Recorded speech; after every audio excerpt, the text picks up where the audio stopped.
Buenas. Qué alegría poder encontrarnos en esta noche y poder estar aquí juntos creciendo y aprendiendo del Señor, permitiendo que Él sea el que nos continúe dirigiendo en este camino que hemos llamado un cristianismo sin concesiones.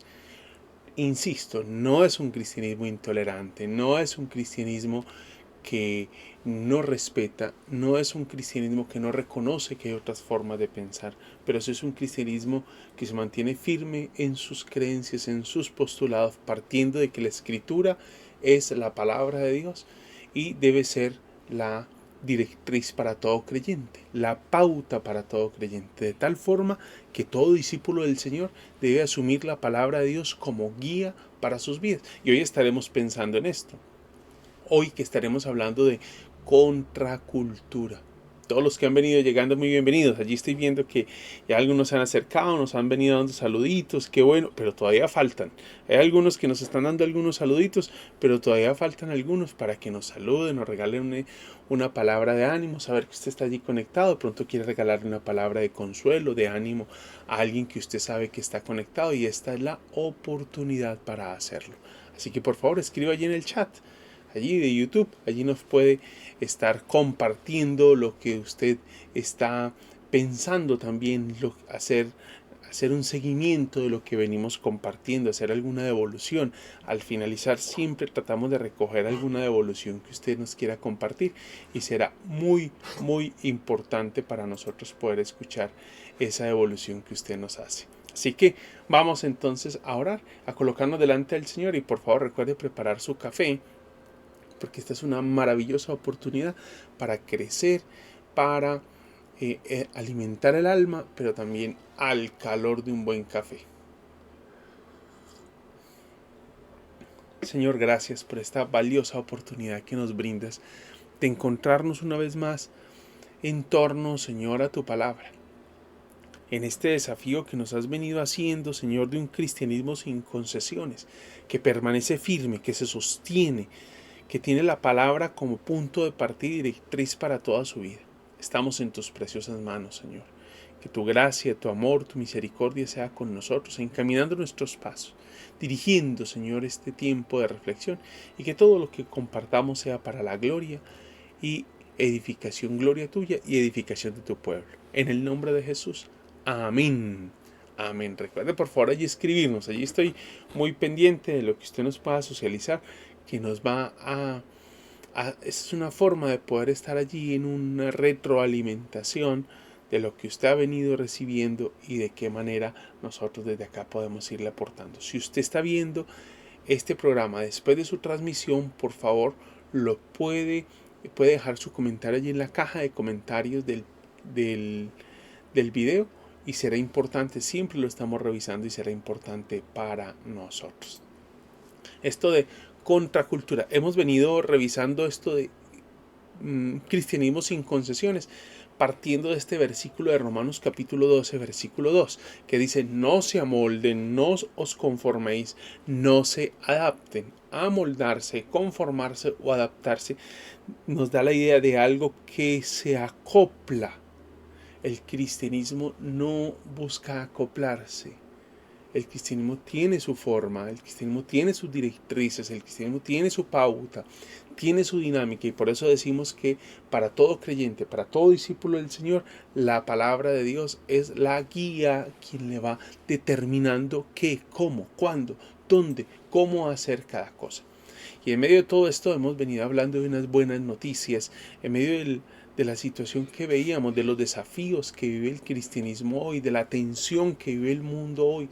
¿Qué son esas buenas noticias? Es lo que hemos venido revisando allí en Romanos capítulo 1, versículo 16, que también lo hemos venido leyendo por los últimos miércoles. Hemos venido leyendo este mismo versículo, capítulo 1, versículo 16 de Romanos dice: porque no me avergüenzo del Evangelio, pues es poder de Dios para salvación de todo el que cree, del judío primeramente y también del griego.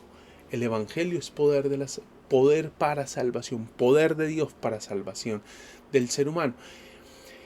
Y debemos reconocer que la iglesia ha sido muy tímida en nuestro tiempo de ser categórica, de ser clara, de ser contundente en expresar que el Evangelio es poder de Dios para salvación. Se nos ha perdido eso.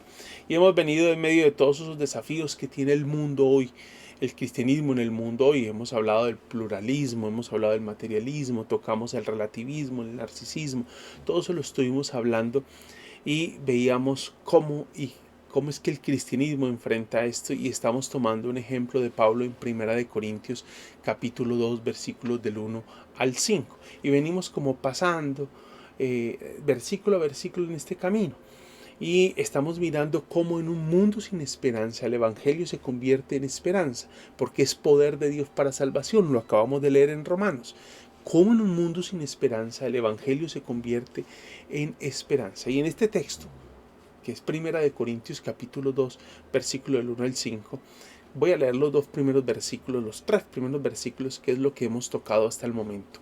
Por eso, cuando fui a ustedes, dice el apóstol Pablo a la iglesia de Corinto, cuando fui a ustedes, hermanos, proclamándoles el testimonio de Dios, no fui con superioridad de palabras o de sabiduría, porque nada me propuse saber entre ustedes, excepto a Jesucristo y este crucificado. Estuve entre ustedes con debilidad y con temor y mucho temblor. Ahí vamos, revisando el texto. Y parte de las lecciones que hemos venido abordando es que en esa esperanza que tiene el creyente en medio de esa desesperanza que vive la humanidad hoy, la palabra de Dios se convierte en ese fundamento para esa esperanza. La cruz de Cristo, que es lo que hemos venido considerando en estos tres últimos miércoles, con hoy tercer miércoles, estamos considerando la cruz de Cristo para terminar en 8 días con el poder del Espíritu Santo. Allí radica la esperanza del creyente, en la acción del Dios Trino, palabra de Dios, la cruz de Cristo y el poder del Espíritu Santo. Ahí radica la esperanza del creyente. Ahí, en eso se radica la esperanza. La palabra de Dios, lo decíamos en el versículo 1, por eso cuando fui a ustedes, hermanos, proclamándoles el testimonio de Dios, no fui con superioridad de palabras o de sabiduría. Decíamos muy claro, el Evangelio es la verdad, y esta verdad es verdad porque procede de Dios. No es algo que la iglesia se ha inventado, no es algo que la iglesia ha construido, no es un mensaje que la iglesia ha venido tejiendo en los siglos. No, es algo que le fue dado, porque así lo entendemos. La palabra de Dios es inspirada por Dios y nos fue dada, y es la dirección. Por eso hablamos de que el Evangelio es poder de Dios para salvación, porque es dado por el Señor. La iglesia no ha elaborado su mensaje, y esa es parte de la esperanza con la que nosotros caminamos y con la que nosotros nos sostenemos hoy, el mensaje de la palabra de Dios. Y el versículo 2 de ese texto que ya leímos dice: porque nada me propuse saber entre ustedes excepto a Jesucristo y este crucificado. Nada me propuse. Es muy determinante. En medio de una sociedad bastante compleja como el pueblo de Corinto, la sociedad de Corintios, estaba Pablo diciendo: me propuse. Fue una determinación. Pablo se propuso no saber nada, y eso fue una decisión intencional. No fue un accidente, no fue algo que se le chispoteó a Pablo, no, es algo que él se propuso y fue una decisión. No fue accidental, fue una decisión, una determinación que él tomó. Él se propuso, y esa decisión de Pablo fue predicar a Cristo, y especialmente la cruz de Cristo, que resultaba en un disparate. La cruz resultaba en un disparate, y por eso lo llamaron palabrero en Atenas, en el capítulo 17, y algunos se burlaban de él. Dice el capítulo 17 cuando estaba en Atenas, y Atenas es una ciudad muy próxima a Corinto, y por eso hablamos de Atenas como la misma experiencia que pudo haber tenido en Corinto, porque eran dos ciudades muy parecidas, y aún rivalizaban pues por el poder político, económico, comercial. Había cierta como tensión allí, y eran dos ciudades politeístas con muchas deidades para adorar y todo esto. Entonces eran dos ciudades muy comunes, que tenían aspectos muy comunes. Y por eso retomamos acá las expresiones con las que Pablo es recibido en Atenas: palabrero, y algunos se burlaban de él. Es lo que nos va a decir el texto allí. ¿Y por qué se burlaban y por qué lo llamaban? Porque para el judío incrédulo y no creyente en Jesús era inconcebible que Cristo muriera en una cruz. O sea, no cabía la más mínima posibilidad en la mente de un judío que Cristo, ¿sí?, muriera en una cruz, cuando era un símbolo de maldición. Y para un griego, pensar que una divinidad que estaba por encima de todo sufrimiento humano viniera y muriera, eso no cabía para el gentil, para el griego. Pero para el creyente, el evangelio es poder de Dios para salvación. Ya lo dijimos en Romanos capítulo 1, versículo 16. Es poder de Dios para salvación ese evangelio. Y por eso hablamos entonces hace 8 días de que en medio de ese disparate de la cruz, algo muy claro es que Jesús se escribe con E de exclusivo. Y eso fue fuerte. No sé si usted logró captar la esencia del asunto, pero fue muy fuerte para un contexto tan pluralista como el que nosotros nos movemos hoy. Y por eso decíamos que la exclusividad del camino de Jesús riñe con la inclusión y la tolerancia. Riñe con la inclusión y la tolerancia de nuestro tiempo. Es algo que se opone, choca, rivaliza.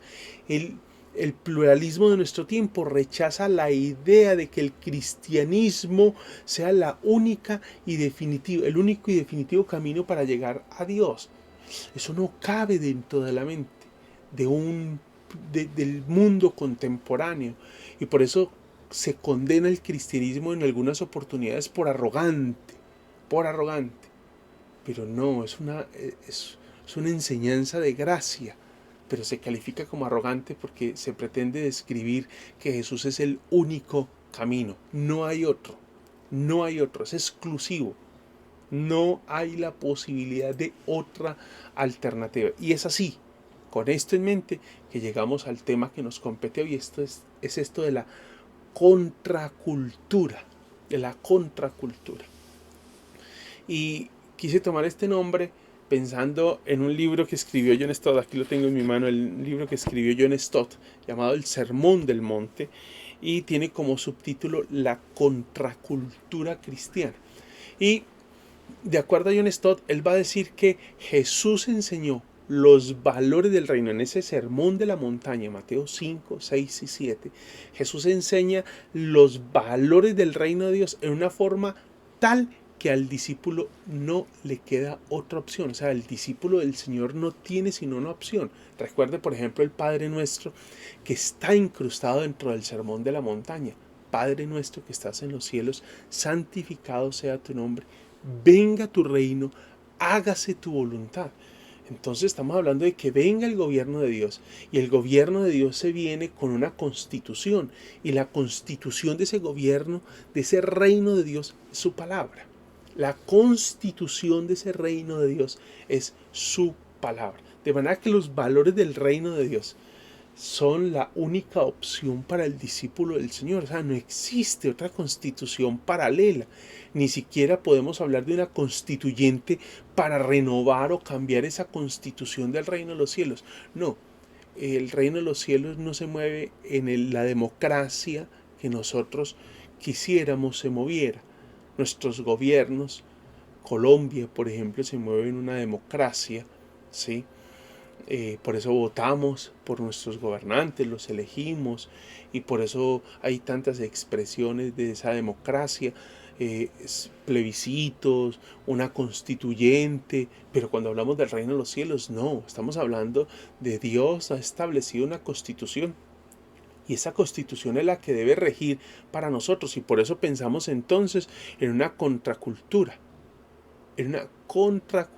No queda otra opción para el creyente, para el discípulo, para el seguidor de Jesús que ser contracultura si se quiere ser un auténtico seguidor de Jesús. No hay otra opción.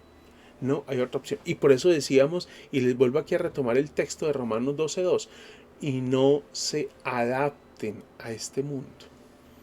O sea, no son los lineamientos de este mundo los que nosotros debemos acoger. Quiero aquí ser claro, no se trata de que nos oponemos, el cristianismo se opone a todo lo que el mundo y las normas y las leyes establecen, no. De hecho, la Escritura nos manda a acatar las órdenes de las autoridades, porque entendemos, por ejemplo, Romanos, de que los gobernantes han sido puestos por Dios y por eso debemos orar por nuestro presidente.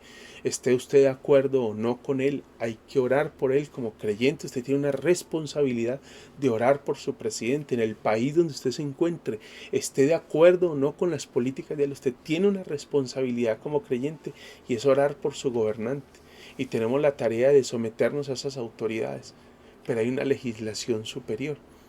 Y es que mientras esa legislación superior no esté en tensión con esa que nos gobierna, no hay problema. Por ejemplo, con relación a lo del aborto. Aquí en Colombia ha sido aprobado un margen muy amplio para que la mujer pueda abortar. Inclusive se habla de unas pretensiones de que pueda abortar en cualquier momento dentro de los 9 meses, pero todavía no ha sido aprobado en esos términos. Pero sí hay un margen muy amplio. El cristianismo se opone a eso, se opone.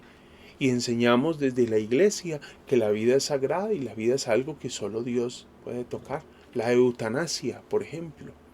La eutanasia es algo en lo que la sociedad y las políticas de Estado dicen que usted puede optar por la eutanasia. El creyente desde la iglesia, desde la palabra del Señor, enseñamos que eso no es una opción para el creyente. No lo es.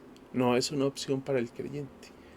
Entonces, si se da cuenta, no se trata de oponerse por oponerse, no se trata de un ir en contra por ir en contra, como a veces se entiende cualquier expresión de contracultura. Ese no es el espíritu del cristianismo. El cristianismo nos enseña a someternos a nuestras autoridades y eso debe ser muy claro para nosotros. Pero cuando esas normas, esos establecimientos, esas formas de matrimonio, por ejemplo, que tenemos hoy, la manera en cómo la sexualidad se maneja hoy, es algo que va totalmente en oposición a la escritura. Esos conceptos de género que se manejan hoy va totalmente en oposición a la escritura. ¿Cuál debe ser la norma para el creyente? Lo que dice la palabra, porque pertenecemos al reino de Dios y la constitución de ese reino es la palabra. Y no hay constituyente.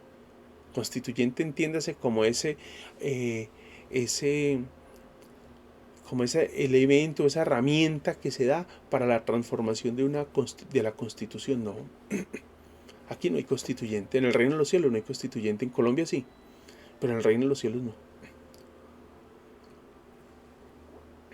A quienes están llegando, bienvenidos. Aquí nos alegramos de que ahí veo que están llegando más personas. Me alegro de que estén llegando y que sea esta una oportunidad para crecer e ir aprendiendo. Cuando nos acercamos a esto de la contracultura y observamos, porque estamos en Primera de Corintios capítulo 2, que es el texto que hemos venido revisando. Primera de Corintios capítulo 2. Primera de Corintios capítulo 2 es el texto que más o menos hemos venido revisando y hemos venido avanzando a través de él por estos últimos miércoles. Lo que uno observa es que aquí nos encontramos con un golpe bajo, muy bajo, que nos da el Señor en su palabra a la autosuficiencia. Y esto de la autosuficiencia hace referencia a ese estado o condición de quien se basta a sí mismo. Eso es lo que dice la Real Academia de la Lengua Española en su diccionario con relación a la autosuficiencia. Estado o condición de quien se basta a sí mismo. Es decir, yo me basto, yo soy suficiente para mí, yo soy suficiente para alcanzar la felicidad, yo soy suficiente para alcanzar la realización, yo soy suficiente para alcanzar todos mis sueños, mis pretensiones. Yo soy suficiente, no necesito de nadie más. Yo lo lograré. Esto le suena a algo muy conocido desde la pedagogía, desde las instituciones educativas, aún lastimosamente desde muchos púlpitos y desde muchas conferencias de autoayuda o de automotivación se nos dice: tú puedes, tú lo puedes lograr, ánimo, en ti está el poder, en ti está la fuerza, solo cree y lo lograrás, ¿sí? Y la fe aún, y menciono que desde los púlpitos, porque en algunas oportunidades se ve hasta la fe involucrada acá, pensando que la fe es algo a través de lo cual puedo manipular a Dios. Le explico. Por alguna razón ha sucedido algo en mi vida, X cosa, no es real, esto es hipotético. Sucede algo en mi vida, una situación calamitosa, y pienso que debo tener fe para poder salir de acá. Pero ¿qué tal si la voluntad de Dios es que yo esté en esa situación? Entonces me enseñan de que teniendo fe es que logro torcer el brazo de Dios para lograr lo que yo quiero. No, la fe no es la forma de torcerle el brazo a Dios. La fe es la forma de descansar en que mi vida está en las manos de Dios, y si Él ha permitido esa situación calamitosa, entonces lo que yo hago es ir a Él y confiar que Él es mi buen pastor, y aunque atraviese el más oscuro de los valles, Salmo 23, versículo 4, no temeré mal alguno, porque tú estarás conmigo. En los días del yo puedo, yo lo lograré.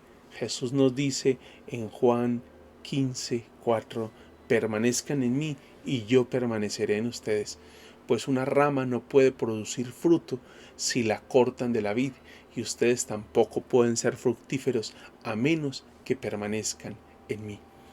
Y entiéndase aquí el término fruto no en términos como a veces se interpreta dentro de algunos contextos como la idea de la evangelización. No, está hablando del crecimiento, del fruto, de las virtudes, de la esperanza, de la paz, de la humildad, de la paciencia, de todo esto que hemos venido hablando los domingos en relación a las virtudes descritas en ese fruto del Espíritu. ¿Cómo se logra todo eso? ¿Cómo se alcanza esa paz que sobrepasa todo entendimiento? Es el resultado del yo puedo descansar en mí. No, no es el resultado de descansar en mí, no es el resultado de que yo puedo, es el resultado del obrar de Dios en mi vida. Y por eso necesito dependencia. Hemos insistido los días domingos, el fruto del Espíritu Santo, el crecer, también los sábados cuando estamos allí en la Buitrera, en el grupo que tenemos en el corregimiento de la Buitrera aquí en la ciudad de Cali. Entonces venimos pensando en que ese fruto es el resultado de la obra del Espíritu de Dios en el corazón del ser humano. No es el ser humano quien produce esas virtudes, es el fruto del Espíritu Santo, es algo que Él produce en nosotros. Y en medio de todo esto, hemos venido considerando cómo es que, recuerda que eso lo vimos hace algunos miércoles atrás, solamente he traído esta nota de hace algunos miércoles atrás para que veamos cómo el Evangelio va contrastando con las tensiones del mundo contemporáneo. Hablábamos del humanismo y de los humanistas y su optimismo, ¿sí? Y es que en ese concepto que ellos tienen de evolución consideran que los seres humanos continúan en una permanente evolución, siguen evolucionando, es decir, siguen avanzando. El concepto de evolución es algo que no para, ¿sí? Y no solamente estamos hablando de una evolución en términos de lo físico, sino una evolución también en términos de lo psicológico, de lo mental, de lo espiritual. De todos esos términos se concibe dentro de la evolución. Pero algo que estos humanistas y este optimismo no toman en cuenta es esa perversidad, eso que el Señor llama en su palabra, esa concupiscencia, esa inclinación por el pecado que ha afectado, ha dañado, ha retrasado constantemente el progreso. Solamente mire la historia del ser humano. Y les decía en alguna oportunidad que es lamentable que cuando el ser humano va construyendo su mejor concepto de sí, aparece lo más desastroso que el ser humano ha podido vivir, y fueron las 2 guerras mundiales a principios del siglo pasado. Y creo que cada situación que el ser humano vive es un golpe a su autosuficiencia, a considerar que podemos prescindir de Dios, que puedo prescindir del Señor. Ese es un optimismo, ¿sí? ese optimismo con el que se va creciendo. Es un optimismo con relación al ser humano, en el que los recursos para la realización del ser humano, decimos, están en nosotros. Es decir, lo he expresado estos domingos, como si el ser humano tuviera un kit donde tiene todos los recursos para él poder salir adelante, para poder encontrar su realización, para poder encontrar su plenitud, para poder encontrarle el norte a su vida, para poder encontrarle un sentido y una razón de vivir, una razón para mañana jueves levantarnos temprano, una razón por la que hoy estamos acá sentados frente a este video, viendo y participando de este espacio, una razón por la cual eso lo obtenemos solamente del Señor y su palabra. No está en nuestro kit. Cuando aprendemos que vivimos para la gloria de Dios y no para nosotros. Cuando aprendemos que el Señor es la razón de nuestra existencia y la razón de la existencia de Dios no soy yo, sino soy yo viviendo para el Señor, entonces me cambia el panorama, me cambia la manera de entender la vida, de ver la vida. Y Corinto es una ciudad que se siente satisfecha en sí misma. Es una ciudad plena, es una ciudad con todo un poder. Y es que es una ciudad que se siente orgullosa de lo que era, se siente orgullosa de su alcance, se siente orgullosa de su posición, se siente orgullosa de su poder económico. Está allí rivalizando con Atenas, que es una gran ciudad de toda esa región de Acaya, que es la región de allí en Macedonia. Están allí rivalizando entre Atenas y Corinto. De manera que se siente pisando fuerte, no está hablando de cualquier cosa, no.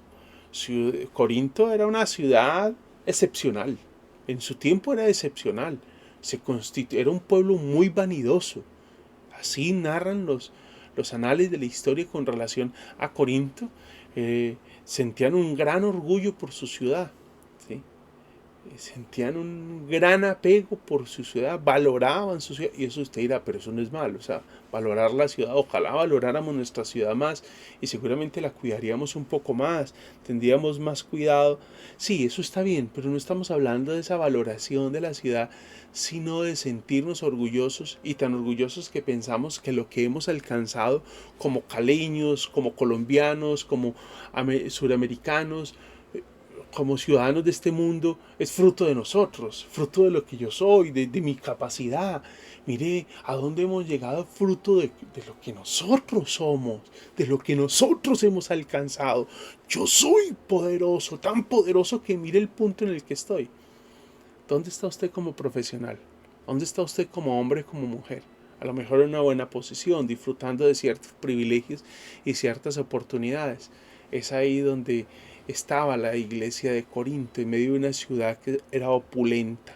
Se sentía orgullosa por su ciudad. Habían sido reedificados por allá antes, por allá en el año 46 antes de Cristo, después de haber sido destruida en una revuelta, en una revolución que tuvo la ciudad. Entonces ellos habían reconstruido y con mucha pasión habían invertido allí. Ellos creían que esa ciudad de Corinto, que ahora había sido puesta por Augusto César, había sido puesta por encima de Atenas, era una capital preciosa. Somos nosotros los que hemos logrado esto. Estaba orgullosa de su comercio, de su capacidad económica, de su opulencia, de su cultura, de los juegos ísmicos que se celebraban allí, de su celo religioso. Eso era lo que caracterizaba a esta ciudad. Pero se presenta un misionero cristiano. En medio de esa opulencia se presenta un misionero cristiano. Y este desafió esa opulencia. Ese hombre, posiblemente si lo identificamos como la última película de Pablo, que es le recomiendo la última película de Pablo, una muy buena película. El hombre aparece allí calvo, ya de pronto no de muy alta estatura, sí, un misionero cristiano que llega a ese lugar a desafiar a esa opulenta ciudad, sí, desafía esa opulenta ciudad. ¿Sí? Cuando ellos lo escuchan y la manera en cómo reaccionan, uno piensa, imagino que los corintios pensaron Este no tiene ningún respeto por nosotros, por lo que nosotros somos. ¿Sí? Este hombre se atrevió a decirle, ya lo leímos en 2 Corintios, se atrevió a decirles que ni su sabiduría, ni su riqueza, ni su religión los podían salvar. Por eso él dice, me propuse conocer a Cristo y este crucificado. Nada puede salvarlos a ustedes, nada puede llevarlos a su realización, nada puede llevarlos a ustedes a la felicidad, a experimentar la paz, el gozo, el sentido de vida, norte, dirección en la vida. Nada puede llevarlos a ustedes a experimentar, sino esto que me propuse conocer entre ustedes, a Jesucristo y este crucificado. Lo que en realidad le está diciendo Pablo es, ustedes con todo lo que tienen y están perdidos. Están perdidos en la nebulosa. ¿Y cómo se le ocurre a usted decirle semejante cosa a semejante ciudad tan opulenta? No, ellos tenían que escucharlo. Como hoy Cali tiene que escuchar. Como hoy cada ciudad en Colombia tiene que escuchar. Como hoy cada colombiano y cada ciudadano del mundo tiene que escuchar. Mire, si ustedes no se ponen serios, vamos por el camino equivocado. Independiente de lo que hayamos logrado, de nuestra tecnología, de nuestro desarrollo, de las formas en como hoy hemos logrado salvaguardar la vida. Si nosotros no tenemos hoy la precaución de acercarnos a Cristo, estamos perdidos. Estamos perdidos. ¿Sí? Nada de lo que ellos tenían podía aportar a su salvación. Por eso Cristo murió por ellos. Por eso Cristo murió por ellos. Nada podía aportarles. Ni su economía, ni ser la capital de la provincia, ni tener los Juegos Ístmicos, ni ser una ciudad muy capaz económicamente, ni gozar de esa fuerza, de esa opulencia. Nada de eso. Por eso el versículo 2 dice, nada me propuse saber entre ustedes, excepto a Jesucristo y este crucificado. Eso fue lo que él se propuso conocer. ¿Y quién era este hombre tan atrevido? ¿Qué se creía este atrevido? ¿Sí? Porque se trataba de una humillación para un pueblo soberbio, ¿no? Y creo que el Evangelio hoy de alguna manera nos humilla. A nosotros que somos tan capaces, que consideramos que todo lo podemos, que no necesitamos de nadie, que todo está bajo control, que todo lo controlamos. Y todo lo controlamos y en últimas todo termina, cualquier cosa sencilla termina haciendo de la vida todo un enredajo, un nudo. Mire lo que acabamos de pasar hace un par de años, de lo cual todavía hoy vivimos las consecuencias, como fue la pandemia, ¿no?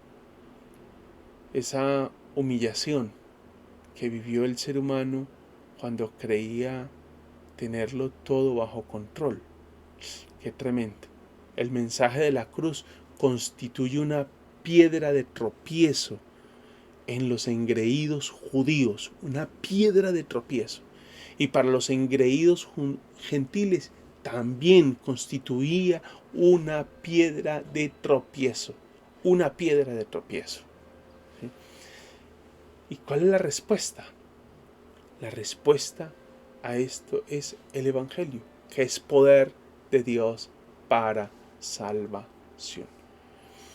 Lo increíble es que cuando llega a esta ciudad, mire lo que expresa la primera carta a los Corintios. Pues consideren, hermanos, estoy leyendo Primera de Corintios, lo que está ahí, la cita que está ahí en la pantalla, Primera de Corintios capítulo 1, versículos 26 al 29. Pues consideren, hermanos, su llamamiento. No hubo muchos sabios conforme a la carne, ni muchos poderosos, ni muchos nobles, sino que Dios ha escogido lo necio del mundo para avergonzar a los sabios. Dios ha escogido lo débil del mundo para avergonzar a lo que es fuerte. También Dios ha escogido lo vil y despreciado del mundo, lo que no es, para anular lo que es, para que nadie se jacte delante de Dios. Eso es un golpe bajo para una ciudad tan opulenta como esta. Hasta el día de hoy no hay nada que excluya a la gente del reino de Dios más que el orgullo. No hay nada. Esa idea de que yo puedo prescindir de Dios, de que a Dios no lo necesito, de que mi realización como ser humano solo depende de mí, de mi profesión, de mi economía, de mi empleo, de la empresa que yo tengo, de lo que yo soy. Es muy lamentable que ese sea el pensamiento de nuestro tiempo. Muy lamentable. Y es lamentable porque el Evangelio hoy en realidad nos desnuda. El Evangelio hoy, cuando nos paramos frente al Evangelio, el Evangelio nos desnuda, ¿sí? Y nos hace ver que en realidad no tenemos las vestiduras. Yo recuerde, por ejemplo, el texto por allá de la carta escrita por el Señor, por Juan, dictada por el Señor, cuando le dice a la iglesia de que mire sus vestiduras. La ciudad pensaba allí en las primeras cartas que escribe a una de las iglesias, dice que mire sus vestiduras porque consideraba que estaba muy bien ataviado, pero andas desnudo, le dice el Señor. Y resulta que era una ciudad que pensaba que tenía los mejores hilos. Y Jesús le dice, tú estás desnudo delante de mí, estás desnudo, estás con unos harapos, estás con harapos. Entonces el Evangelio nos desnuda totalmente y nos declara en bancarrota, nos declara nuestra realidad. O sea, no se trata de que el Evangelio es algo negativo, el Evangelio es algo muy positivo, pero no nos pone, el Evangelio parte desde la realidad del ser humano. No nos pone a soñar despiertos, no nos ubica donde estamos. ¿Y dónde estamos? El ser humano está en bancarrota, la familia está en bancarrota, usted como hombre, como mujer, como joven, como niño, está en bancarrota si hoy está alejado del Señor. Esa es la realidad del ser humano. Y eso es lo que hace el Evangelio. Mira lo que dice Romanos 3, versículo 9 al 18. Entonces, ¿qué? ¿Somos nosotros mejores que ellos? De ninguna manera, porque allá hemos denunciado que tanto judíos como griegos están todos bajo pecado. Todos bajo pecado. Como está escrito, no hay justo ni aun uno, no hay quien entienda, no hay quien busque a Dios, todos se han desviado, a una se hicieron inútiles, no hay quien haga lo bueno, no hay ni siquiera uno. Sepulcro abierto su garganta. Y siga leyendo, llegué hasta el versículo 13, siga leyendo lo que dice Romanos capítulo 3, versículo 9 al 18. Usted se dará cuenta que nuestra opulencia no son sino apariencias. Me llama la atención mucho esa parábola de este hombre rico que logra almacenar todo en graneros y dice, ahora alma mía, acuéstate, y está pensando cómo hacer crecer su negocio, apenas logra crecer, y dice, ahora acuéstate. Y el Señor en la parábola dice, hombre necio, ¿y qué vas a hacer cuando vengan por tu alma?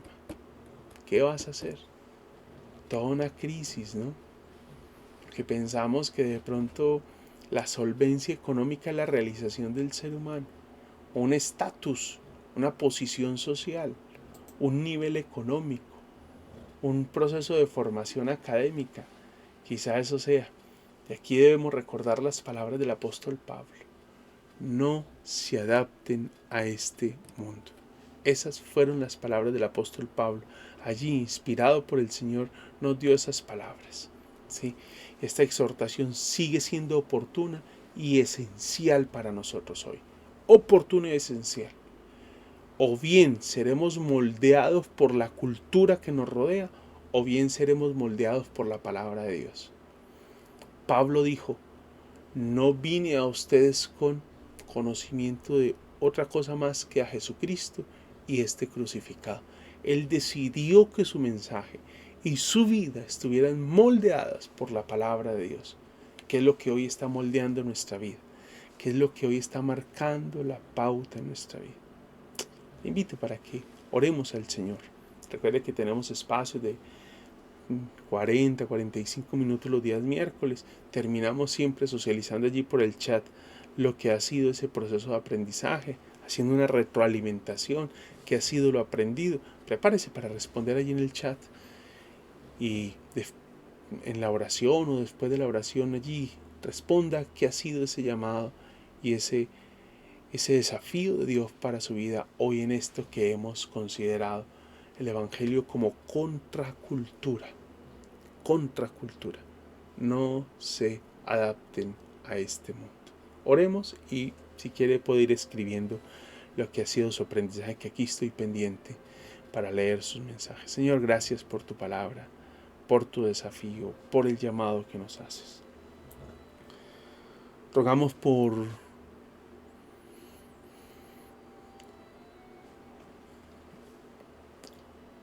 la necesidad que tenemos, Señor, de esa convicción clara, Señor, del poder de tu evangelio para la salvación, de lo que es tu palabra, poder de Dios para la salvación. En medio de un mundo que se concibe capaz, hoy necesita entenderse carente, necesitado. Por eso hoy venimos a ti, Señor, y rogamos por tu presencia, por tu dirección, por una palabra tuya que transforme nuestra vida, Señor. Que renueve, restaure, Señor. Necesitamos entender, Señor, que es tu palabra la que debe moldear nuestra vida. Como discípulos del reino tenemos una constitución y es tu palabra. Que sea tu palabra la pauta, la directriz y quien encamine nuestros pasos, Señor, en el nombre de Jesús.